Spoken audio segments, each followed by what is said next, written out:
Vatimpana etni pasteur Barbier Kristina. Lahelo ny fonareo, minoa an'Andriamanitra ary minoa ahy koa hoy ny Tompo. Amen. Ivavaka isika. Andriamanitra tsara sady mpanao tsara ianao, Ray malala, mankasitraka indrindra amin'ny famindramponao, misaotra amin'izao fahavelomana izao. Manantona anao amin'ny alalan'i Jesosy Kristy zanakao, midera ny fahalebiazanao ary manome voninahitra ny anaranao, ry Tompo tsara indrindra o. Misaotra anao satria nahafahanao tamin'ny alina maizina izay matetika anjakany ilay ratsy ilay fahavalo. Nataonao nivoaka ho mpandresy izahay satria tianay ianao amin'ny fitiavana tsy mety levona. Tsy mendrika amin'izany fitiavanao izany, ko mangataka fifonana aminao amin'izao maraina izao, diovy amin'ny ranao soa Jesosy, omeo ny famindramponao. Satria Andriamanitra tsy mba mitanisa ny fahotahanay tokoa ianao, fa miantso anay isanandro isanandro ibebaka. Tompo, maniry ianao ny fanahinay. Tompo, mangetahetanao ny fanahinay. Vokiso teny soa mahafaly, petrako feno am-pelatananao ary. Izao fampaherezana izao, fanahy-masonao ani, hiaraka amin'ny mpanomponao indrindra hizara ny teninao, mba ahafahako mampahery, ahafahako ihany koa mizara ny fitiavanao aminay tsirairay avy. Fanahy-masonao ani, hikasika ny fonay tsirairay avy koa, andraisanay marina ny teninao, ka hitsirino ny teninao, mba hahatonga anay ho vavolombelonao. Misaotra Tompo, mankasitraka Jesosy io, hidera ny laza voninahitra ho anao rery any. Amen.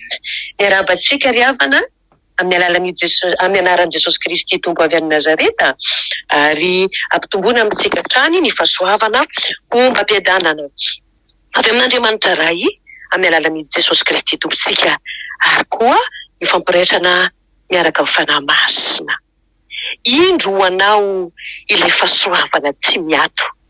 Zany ny lohatenin'ny fampaherezana omenantsika indray amin'ity maraina ity, ka sokafantsika ny baibolitsika, filazantsara Jesosy Kristy Tompo nisoratan'i Jaona toko 4:10, andininy 7:20 ka hatramin'ny 7:30, ovakina izany amin'ny anaran'i Kristy Jesosy.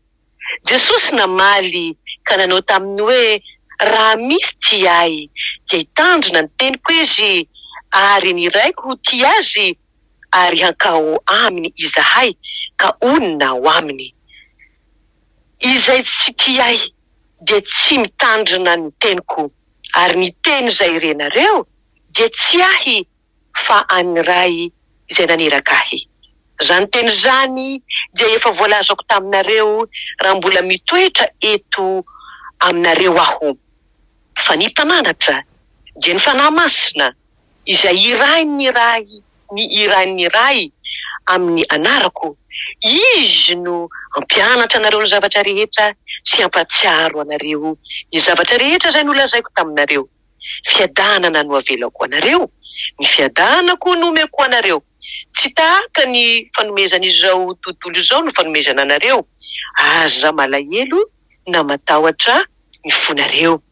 Efa renareo, fa izao nilaza taminareo hoe, andeha aho, nefa ho avy aminareo indray. Raha ty ahy ianareo, dia ho faly, satria mankany amin'ny ray aho, fa ny ray dia lehibe noho izao. Ary ankehitriny, efa nilaza taminareo aho, dia tsy mbola tonga izany, mba hinonareo rehefa tonga. Tsy laza zavatra maro aminareo intsony aho, fa avy ny andriana n'izao tontolo izao, nefa tsy manana na inona ato amiko izy. Fa mba ho fantatra izao tontolo izao, fa tiako ny ray, ary araka izay nandidiny ray ahy, dia izany no ataoko. Mitsangana, andeha isika hiala eto. Amen. Ray masinao, manamasinana amin'ny fahamarinana, ny teninao no fahamarinana. Amen.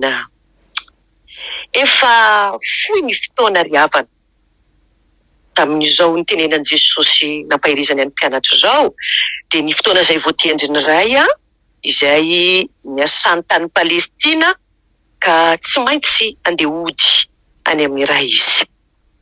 De noho izany nanao dinika mavesa-danja ho fanazavana n'izany hoe fandehanana izany i Jesosy tamin'ireo mpianana. Vao maika ry havana mahasoa ireo mpianatra izay ireo mpianatra voafidy izany satria vavolombelon ny asa izay nataony tetỳ tany ireo mpianatra ireo. Manjary zava-baovao amin'ny mpianatra nefa izany hoe ilaozana sy isarahana izany, ary indrindrandrindra zany hoe omena mpananatra hafa. Jesosy no nanomboka miara-miasa taminy nifanerasera, kanefa dia tsy maintsy hiala hisaraka amin'izy ireo zany amin'ny maha hoe vatana izany sy nofo. Izao anefa de namarana ary de nanao veloma tampoka ary Jesosy. Tena sarotra tokoa izany ho aho, araka ny voalaza teo ambony tamin'ireo mpianatra. Toy izany indrindra koa ny eo amin'ny zava-panahy ry havana. Sambatra ireo Israely ireo izay afaka nandray ny teny izay nitorian'i Jesosy. Voalaza ao amin'ny filazantsara ny Mateo zany, Mateo 5 hoe sambatra hoy izy ny malahelo am-panahy. De ianao no manohy an'izany tenin'i Jesosy zany. Ary de amin'ity tantara, amin'ity teny izay nolazain'i Jesosy ity de tanteraka ary ny tenin'ny tompo izay nolazainy tamin'izy ireo. Toky tsy mba mamitaka mantsy ny tenin'ny tompo fa rehefa ny tompo no milaza dia tsy maintsy tanteraka izany. Tonga ary ny andron'ny Pentekoste, ary de manomana an'izany isika tsirairay avy izao koa andro 50 zany, zany hoe nilatsan'ny fanahy masina tao Jerosalema izany, hatramin'ny andro nitsanganan'i Jesosy Kristy tamin'ny maty ka hatramin'ny latsan'ny fanahy masina ry havana dia andro 50 izany. Izany no andro raha amin'ny tantaram-piangonana dia nanorenan'Andriamanitra ny fiangonana kristiana voalohany araka ny voalazan'ny boky ny Asan'ny Apôstôly 2 andiny voalohany ka hatrany amin'ny 20 any. De noho ny fankatoavan'ireo mpianatra ny tenin'i Jesosy ary de niandry tao Jerosalema 10 andro izy ireo taorian'ny niakarany tompo tany an-danitra, ary de avy eo ary nilatsaka tamin'izy rehetra tsirairay avy ny fanahy masina. Tamin'izany araka ny voalazan'ny boky ny Asan'ny Apôstôly de nisy mpianatra 20 nilatsan'ny fanahy masina. Hatreo de niseho ary ny zava-baovao mahagaga. Inona ny zavatra niseho tao? Tao ny fiteny tsy fantatra. Olona 3,000 niaiky, tena niaiky eloka, nanaiky natao batisa tamin'izany andro zany. Vokatry ny fanahy masina daholo zany ry havana. Tena zavatra lehibe zany, tena zavatra lehibe zany. Ary de ampahiresana anao koa omena ny fanahy masina koa ny mpanaradian'i Jesosy. Tsy ny apôstôly ihany tamin'izany andro zany, tsy ireo mpianatra ihany, fa izay mpanaradian'i Jesosy koa izay mino an'i Jesosy Kristy tompo sy mpamonjy ny fiainany koa dia omenany zany fanahy masina izany. Ary zany no ampahirizana antsika amin'ity maraina ity hoe indro ho anao ilay fahasoavana tsy mianto. Ilay fanahy masina io zany ho anao koa zany izany. Nijosy tany Jerosalema ve? Nanana Pentekosta izy. Eny, tsy izy ireo ihany, fa ny mpanaradian'i Jesosy rehetrarehetra koa, na aiza na aiza, na iza na izy dia manana ny Pentekosta. Reto ary ny hevi-dehibe ampahirizana antsika indray ary amin'izao lahateny izao. Misy roa lehibe izany. Tamin'ny andron'ny Pentekosta izay nilatsan'ny fanahy masina tamin'ireo mpianatra dia zao hita ny asan'ny fanahy masina ny asa tao am-po. Izay ny hevi-dehibe voalohany. Ny hevi-dehibe faharoa, ahoana ny toetry ny olona ary mandray an'izany fahasoavana tsy miato zany, mandray an'izany fanahy masina izany. Hojerevantsika izany ary ampahirizana antsika amin'ity maraina ity. Ny asan'ny fanahy masina eny ry havana, voalohany indrindra dia manazava ny tenin'Andriamanitra izy ao anatin'ny fotsika. Mampianatra ireo mpianatra tamin'ny teny Jesosy. De tamin'izany andro izany, talohany izao nilatsahan'ny fanahy masina izao, de izao tsy azony izay nolazainy, tsy azony ireo mpianatra izany. Miaino any izy. Misy ara-tonga kivy, ary dia misy koa lasa nalemy tanteraka mihitsy hoe inona izany lazainy izany mpampianatra izany. Fa tamin'ny andron'ny Pentekosta izay nanomezana ny fanahy masina ho ao am-pony izy ireo, dia izao niova izany rehetrarehetra izany. Izany hoe nazava taminy ny tian'i Jesosy nambara, lasa tonga aho hery lehibe ho an'ireo mpianana izany, ka nahatonga azy ireo ho mpitory ny tenin'Andriamanitra, mitory ny fahamarinana ao amin'ny fiainantsika, ary dia izao koa manome ny famelan-keloka ho an'izay mitsotra, ary maneho antsika ny hafitra izay nataony Jesosy Kristy Tompo tany Kalvaria. Manazava zany ny tenin'Andriamanitra ao am-po izy ny fanahy masina io. Ny faharoa dia manome hery koa izy ho an'izay mandray azy. Ry havana, raiso ny fanahy masina. Ome toerana ao am-ponao ny fanahy masina, dia iseho ny hery izay tsy azonao fantarina mihitsy. I Eli mpaminany i Elia dia olona tahaka antsika ihany izy, fa zao nahery ny vavaka izy, sady naharitra izy ka tonga nandresy. Ry kristianina zay miandrandra Pentekosto, ho anao sy ho ahy koa, ho antsika rehetra ny fanahy masina. Lasa ny andro nanomboana ry havana. Ny andro nanomboana mantsy dia lazaina hoe fahazazan'ny fiangonana. Fa izao sika dia velona amin'ny andro ny fanahy masina, dia ny fotoana izany azahoantsika hery ho fanatanterahana ny tenin'ny tompo, ny baikon'ny tompo izay milaza hoe izay mino ahy ozy dia ny asa ataoko no ataony koa, ary anao asa lehibe noho izany izy. Tenin'ny Jesosy zany any amin'ny Jaona 4:12, ary dia milaza koa izy hoe izao famantarana izao izy no anaraka izay mino, amoaka demoni amin'ny anarako izy, ideny amin'ny fiteny izay tsy mbola hainy izy, handray menarana izy, ary na dia misotro zava-mahafaty azy izy dia tsy ampaninina azy zany, ametra tanana marary izy dia ho sitrana ireny. Marka 5:17-20 Zany hoe zany dia manome hery izy ho an'izay mandray azy. Ny hevi-dehibe faharoa ary dia koa hoe inona ny toetry ny olona mandray ny fanahy masina. Ny toetry ny olona mandray ny fanahy masina hoe voalohany indrindra manana fitiavana ao am-po izy. Fitiavana an'Andriamanitra voalohany indrindra. Hoy Jesosy, raha misy tia ahy ozy izy araka ny voalazany teo amin'ny 4:20, raha misy tia ahy dia hitandrina ny teniko izy, ary ankao aminy izahay ho izy ka honina ao aminy. Andriamanitra ry havana dia fitiavana izy, ary izay mitoetra amin'ny fitiavana no mitoetra amin'Andriamanitra. Isika tia ry havana satria izy efa tia antsika taloha. Zany dia marika ahafantarana antsika zany hoe zanak'Andriamanitra tokoa itsika ry havana, ary marika ahafantarana antsika ny fitiavana, sady vokatry ny azy tanteraka amintsika tokoa izany. Satria Jesosy mantsy dia fitiavana. Hoy Jaona hoe aokary, tsy ho tia amin'ny teny sy ny lela fotsiny isika, fa izao ho tia amin'ny asa sy ny marina. Jaona 2:17. Ny kristianina tsy manana mpitiavana ry havana dia lazain'i Jesosy tahaka an'ireo fariseo sy mpanoran-dalàna hoe ho mpiatsara velatsia. Ka dia anjarako sy anjaranao azy zany hoe atao anatiko ve ny fitiavana? Mieritreritra an'izany, atao anatiko ve ny fitiavana an'Andriamanitra? Atao anatiko ve ny fitiavana ny hafa ihany koa? Raha misaraka amiko ianareo iny tompo dia tsy mahefa na inona. Ankehitriny hoy Paoly, ireto telo ireto izy no mitoetra: ny finoana, ny fanantenana, ary ny fitiavana. Fa ny fitiavana hozy izy no lehibe amin'ireo.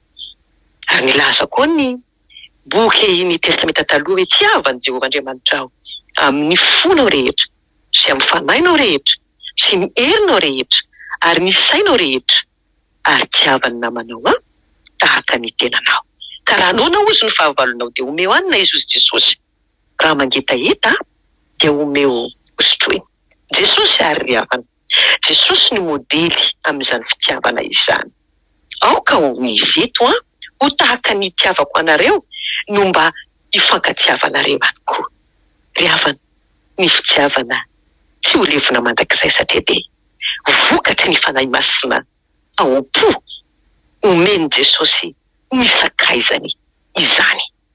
Manaraka an'izany, ny toetry ny olona mandray ny fanahy masina hoe eny tompoko, manana fahavelomam-panahy izy. Manana fahavelomam-panahy izy. Roa samihafa mantsy ny olombelona. Ao ny nofo sy vatana zany, dia ao koa ny fanahy. Araka ny voalazan'ny Jaona zany any amin'ny Jaona 2:7 any. Izay ateraky ny nofo dia mazava ho azy dia nofo. Fa izay ateraky ny fanahy kosa dia mazava ho azy fa fanahy. Zany hoe zany velomina araka ny karazany izy ireo.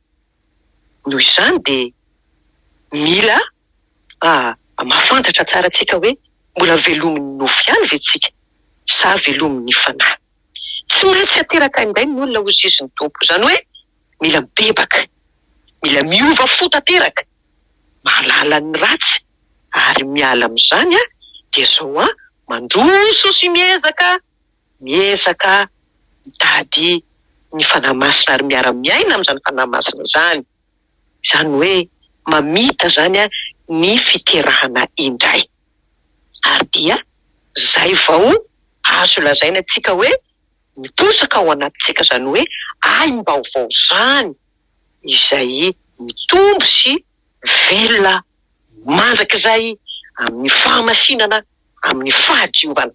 Koa izay tariny fanahy masin'Andriamanitra ry havana no zanak'Andriamanitra. Ary zao tsy ahatateraka ny filan'ny nofo mihitsy izy. Taraka ny voalaza amin'ny Galatianina 5:9-10. Mahagaga ry havana fa raha nanome fampahirezana anay mpitandrina andray aman-dreny aniko maraina dia io Galatianina 5:10 io no voalaza idina ny finosana.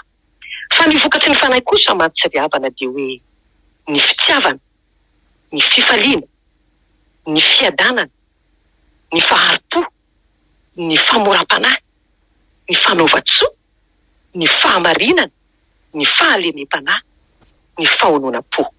Ry havana, ny fitiavana no herintsika ry havana. Ny fitiavana no tena herintsika. Zay atao hoe ananantsika fahavelomam-panahy. Moa tsy fitiavan'i Jesosy an'izao tontolo izao ve ry havana no hery zay masitrana ny mpanota? Fitiavan'i Jesosy ange nasehony. Efa nanota teo anatrehanao aho, ka tsy mendrika atao hoe zanakao intsony. Ataovy toy ny ry anankiray amin'ny fikaramanao aho.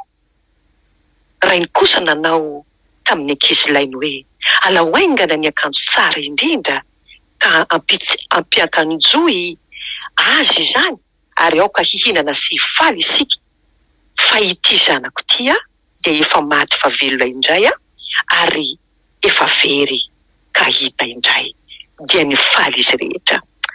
Mba ho tahaka an'izany koa ny nolazainy tompo amiko sy aminao mandray ny filazantsara ankehitriny. Manana fahavelomam-panahy. Ny fahatelo farany izay hoe ahafantarana ny toetran'ny olona izay manana ny fanahy masina. Henontsika tsara ny tenin'i Jesosy tamin'ny 7:20 hoe amin'ny anaran'i Jesosy fiadanana no avelako anareo iny tompo fiadanako no ameko ho anareo. Ny fiadanako no ameko anareo iny tompo. Any Jesosy mantsy ny mpianatra zay nakamba ny fotia. Jesosy no fotom-pitiavana na hoe loharano-tsoa nandraisan'ny mpianatra. Fanao ny olona tia hianiny hoe manolo zavatra ho fahatsiarovana rehefa hoe fampisaraka. Fa ny Jesosy ny eto mihotritra noho izany zavatra lehibe no nomeny. Ka hoy ny fanontaniana rehefa isaraka hoe moa manana fiadanana sahaza ny mpianany rehetra ve Jesosy? Aiza moa izy ankehitriny?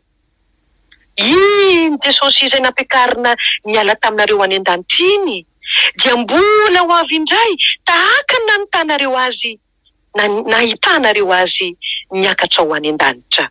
Izany niakarany any an-danitra izany no porofo ny fandreseny ny fahavalo rehetra.